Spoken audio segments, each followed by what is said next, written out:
Welcome to the Yoga Teacher Circle podcast. I'm your host, Taylor WRAY, yoga teacher. You are needed now more than ever, and your unique voice, message, and offering needs to be shared with the world. In this podcast, we'll talk about all things related to teaching yoga to help you thrive doing what you love most, teaching yoga. So let's dive in. So today I want to talk about starting messy and how perfectionism is paralyzing. Starting messy and how perfectionism is paralyzing. So how many exciting ideas do you have for yourself, for your yoga business, and just other ways that you dream up and you want to teach and share yoga with your community, with the world, whether it's through online or in person. But you have that voice in your head that says, if you can't do it right, then you shouldn't even try. I know that I have that every single time that I have a new idea or something that I want to create. I'm just going to list out my thoughts that come up for me, and then I'll have you drop into the chat if you can relate to any of them. So maybe you're having thoughts like, will anyone even show up to my class or my workshop? I don't have a big enough following. There are already so many yoga teachers sharing this. Why should I even try? Do I even know enough to teach this? What if I don't do it good enough? Or what if I mess up during? Or I haven't been teaching long enough? Those are some thoughts that I have, and honestly, every single one of those connects directly to me every single time I create a yoga teacher training, or now launching my podcast, or training other yoga teachers, leading a retreat or a workshop, right? Those are the thoughts that run through my head every single time. Perfectionism and waiting to be ready is paralyzing, 100% paralyzing. It holds you back from taking action in creating your ideal life and your vision. The first thing the things I want to talk about today are the beauty in starting messy and making mistakes. The beauty in starting messy and making mistakes. How failure is fake and how to get out of your own way to create your project and serve your community. So remember, teaching yoga is not about you. It's about serving your students the most beautiful healing gift of yoga. So we'll get into that a little bit later as well. And the first thing I want to dive into is the beauty in starting messy and making mistakes. Ooh, this one is so juicy. The truth is, and I hope I'm not bursting your bubble here, but you're never going to feel ready. I'm just going to lay it out there like it is. You are most likely and really just never going to feel ready before you try something new.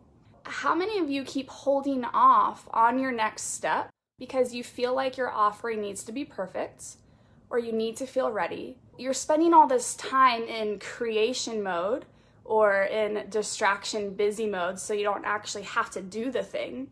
So that might look like spending all this time designing your perfect website, right? So I'm spending all this time to create my website, but I am not really taking action on the thing that I'm trying to create, like connecting with people and inviting them to my yoga class or my workshop or my online classes, or spending so much time on your social media page to make it look perfect, or making playlists for classes. Like, I'm all about making playlists, but overly spending time on making your playlists for classes instead of actually showing up for your vision. That's not to say everything I just shared. I spend time on all of those things, yes, and I think we all should if we have a yoga business. But are you spending too much time on those things, which is really keeping you away from creating and taking action on what you really want? The other thing that goes hand in hand with that is you do not show up confident. You gain confidence by showing up and doing it over and over and over. So we have to let go of this idea that we have to show up perfect and learn to be okay showing up imperfect.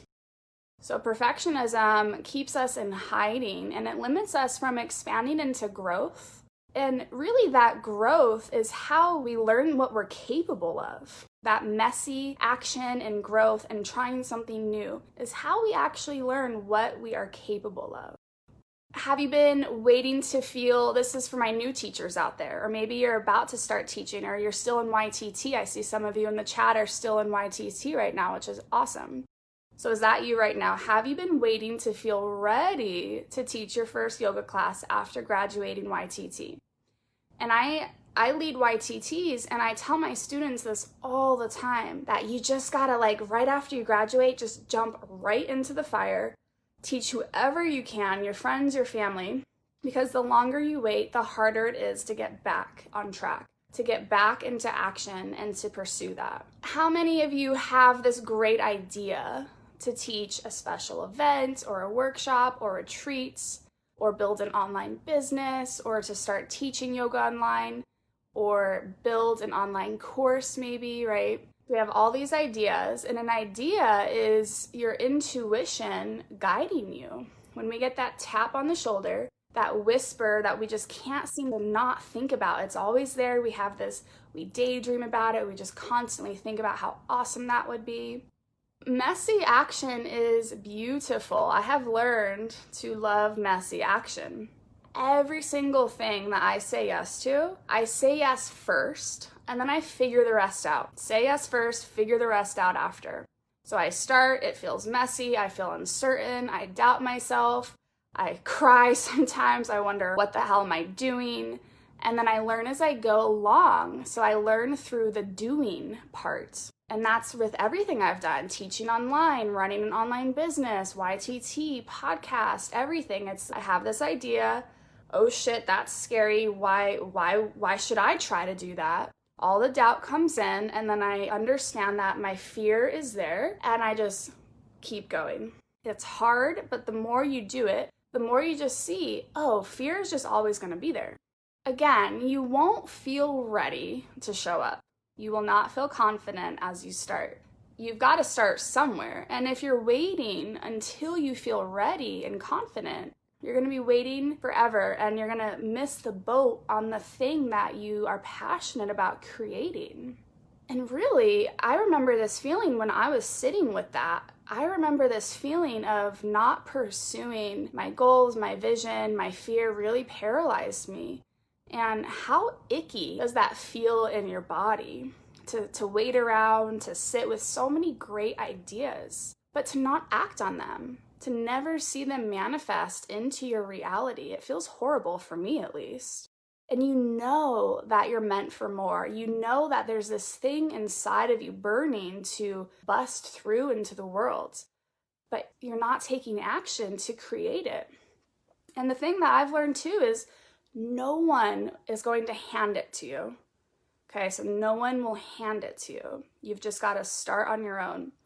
And a great example of that personally, which now has been 4 or 5 years ago, I really wanted to teach yoga events, like the outdoor yoga event. I thought it was so cool. I would see my teachers teaching it. And I thought, oh, I want someone to ask me to teach a yoga event for their studio that I teach at, or some type of hotel gathering or coffee shop thing. And I was waiting for someone to ask me. And then I realized no one's ever going to ask me until they see that I teach events outside. So I created Yoga in the Park, created it all on my own. And I started it, and it's been a really great event now that it runs every fall and winter for the last 4 years. And all of a sudden now I lead yoga events outside, right? But I had to create it. I had to take messy action on my own. I didn't know what I was doing, and I learned a lot in the process. You cannot bypass the messy times. You can't skip day one, where you trip, where you fall, where you stumble, where you cry, where you want to give up. To get to where you want to be, you can't bypass it. This is the hard but beautiful time in the space where you grow into what you want to be. Okay, so this is the time, that messy part, the day one, the year 2, the year 3 of teaching, creating, running a business, whatever it is you're doing. These are the crucial times that you actually grow into the role of what you want to be. That's how you learn it. And this really comes down to the practice of non-attachment. That's the last yama, parigraha, non-attachment. So not attaching to the final destination, but being open for the whole journey along, just as it is. So that means being okay sitting in the discomfort, being okay stumbling and getting back up again. If you aren't already a member, I'd love for you to join me in the free private Facebook group for yoga teachers. Just simply search Yoga Teacher Circle on Facebook. Most of these episodes are recorded live in the Facebook group where you can ask questions in real time and connect with the Yoga Teacher Circle community. Now, back to the episode. So let's talk about failure. Failure is fake, in my opinion. Failure is fake. So I want you to ask yourself this question right now. What's the worst that can happen if I go for this, if I try? So what's the worst that can happen if I try? And really, when you ask yourself that, typically the worst, sometimes it might be like, I might lose all my finances or have to go bankrupt, or will I have a home and I get that, that's a challenging experience, right? But typically, the worst that you can think of, it won't happen, right? So in our heads, our fears are so much larger than what actually happens in reality. Failing is just failing. I put this in air quotes. Failing is just part of life, especially if you're doing any type of creative work or running a yoga business. If you're an entrepreneur, a yogipreneur, failing really is just a reroute. And if you listen, you have to listen though.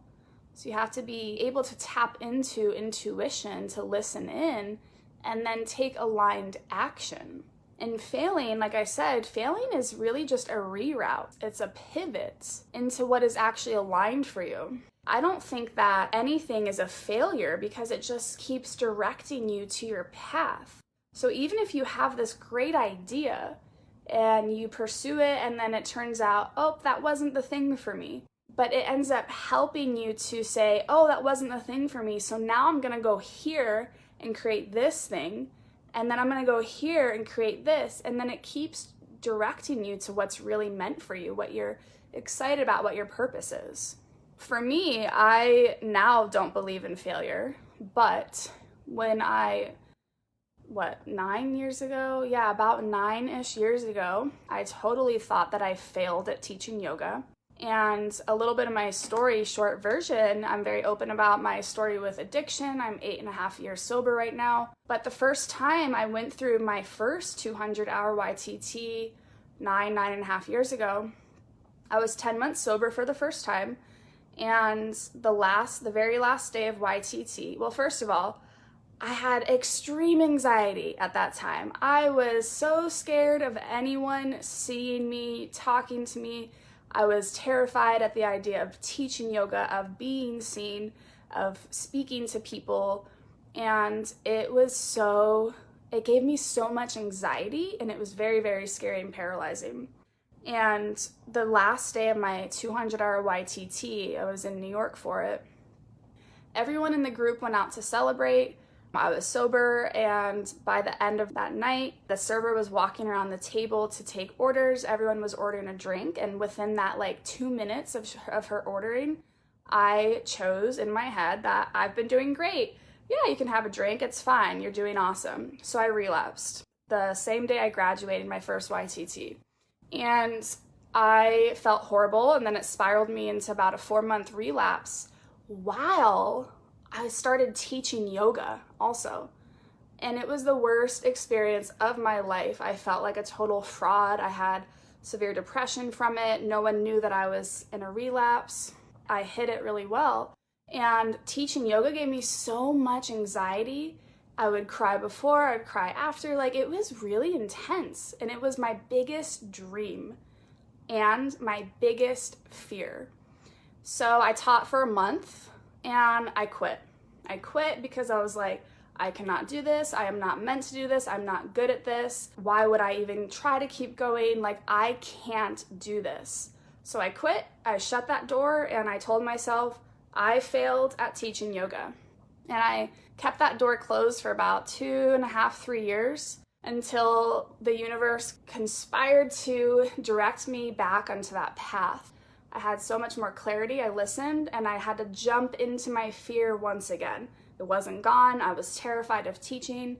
6.5 years ago, I jumped straight into my fear and I started teaching yoga again. It was at the time when I thought I failed, it felt like a failure. And now looking back, I say, oh my gosh, like it had to be that way. I could not be where I'm at right now talking to all of you if I didn't go through that. And now my work is even more aligned because what I really love is working with yoga teachers. And why do I really love that? Because I had a really hard time teaching yoga in the beginning. It was so hard. No one truly understands how hard it was for me besides my mother, because I would call her crying. But that's my path now. So I'm here, I'm talking to you, and I can relate to you, and I understand like these fears and challenges that we come up against. I want you to take a minute now and think about a time in your life where you thought that you failed at something, but now when you look back, it all makes sense and you realize, oh my gosh, I had to go through that to be here now. So think about that time. Just sit with it for a minute.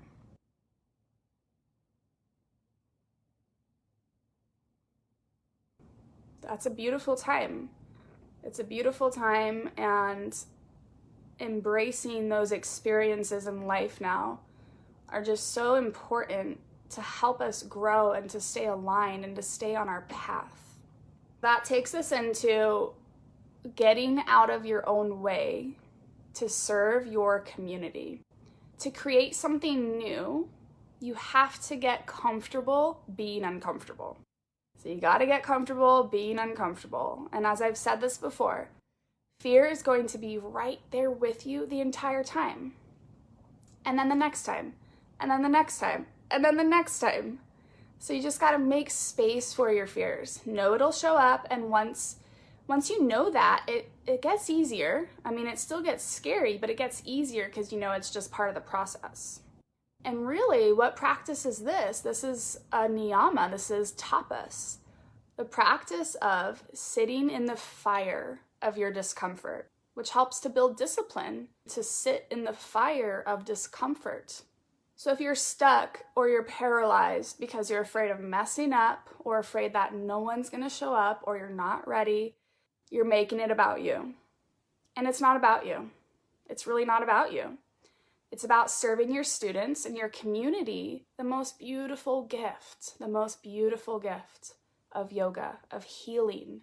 And this is such an important reminder. Every time that you're anxious or you're scared or you're afraid or you're doubting yourself, to remind yourself, it's not about me. It's about how I can serve and show up for my community, for my students, to offer them this gift of healing. Question for you, and we're all in different stages, phases, but does your community even know what you offer or that you teach online now or in a studio? Are you even sharing your services with your community? Or are you hoping and wanting and wishing for something without sharing it with who's around you? Are you keeping your ideas, your desires, your creations to yourself? Or are you sharing it and bringing it to life? When I have an idea, I can sit with it for a real long time before I decide to create it. And sometimes it's actually really important to sit with an idea for a while because some ideas are really fleeting. Oh, that would be cool to do this one thing, and then it's gone and you're like, never mind, I'm past that. And then other times, like for me starting this podcast, oh, that would be a really cool thing. Maybe about 2 years ago, I had that first thought. I'd love to have a podcast for yoga teachers. No, you're not capable of doing that. Who are you to try? Do you know enough? That's a really big project. Do you have time? Right? All the thoughts come through. So I didn't do it. And I sat with it, it kind of come back and forth over the last couple years until it got louder and louder and louder. And I say, okay, wow, this idea really wants to be manifested. I take action, all the fears there with me. And here it is now, right? But I also told my community, I'm going to start a podcast to kind of hold me accountable too. Yeah, I'm going to launch a podcast. And then I'm like, oh shit, now I got to do this thing, right? So I think that's a really great way to show up, is to tell people, I'm going to create this thing. Are you excited? Do you want to come? What do you think? That really ties into your community won't know what you offer until you tell them and you start showing up, even if it's messy. So you want to be an online yoga teacher, start teaching short 3 to 5 minute yoga videos on your social media. Go live, right? Start messy. So your community knows that you offer this thing, and then you can be the person that they know to go to when they want that thing. Now think about, let's kind of come back full circle. What idea has been tapping you on the shoulder or keeping you up at night, or you find yourself getting lost in daydreams about it? So I want to hear from you. What idea? Drop it into the chat. What idea are you sitting with right now that has been tapping you or you want to create? Your ideas need to be born. They really do. You can't just sit with that. Again, it'll feel horrible. It feels icky to just sit with them for so long and not take action. And really, we got to learn how to be solution oriented. So instead of being stuck because you don't know how to do something, what's the solution? Learn how, or hire someone to help you. I've hired mentors and coaches when I felt stuck. I've worked with many people to help me get from point A, where I felt stuck, to point B, where I wanted to have this thing. And that's what I do too. I mentor yoga teachers. I help mentor and coach yoga teachers to get from point A, being stuck, to point B, C, D, right? There's always a way, always a way. So now, what's one action step for you to take to start moving forward this week? This week, what's one action step for you to take to start moving forward with this idea? So this does not have to be a big, massive thing. It can be as simple as, like I said earlier, you want to teach online? Well, start showing up on your social media. Start sharing with people that you even teach yoga online. That's even a thing that they can come to you for. Or you want to create a yoga event. So start talking to your yoga community. Ask for feedback. What do you guys want to learn? What kind of challenges come up for you in your yoga practice? So you talk to people, you get real feedback about what people want. Or maybe you're a brand new teacher and you just graduated YTT months ago, sometimes years ago, and you never taught one class because it's scary, it's overwhelming. I totally get it, but you want to teach. So what could you do? Grab your friend, teach a 30-minute class, and then the next week teach another 30-minute class, and then the next week an hour long, right? So you just take messy action. You just have to start somewhere. You want to lead a yoga retreat? Start talking to people. Hey, would you be interested in going to Colombia with me for a yoga retreat? Does that sound cool? After coronavirus, right?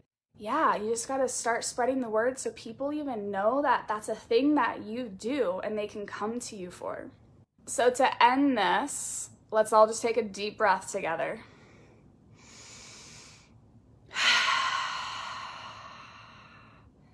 Embrace the mess.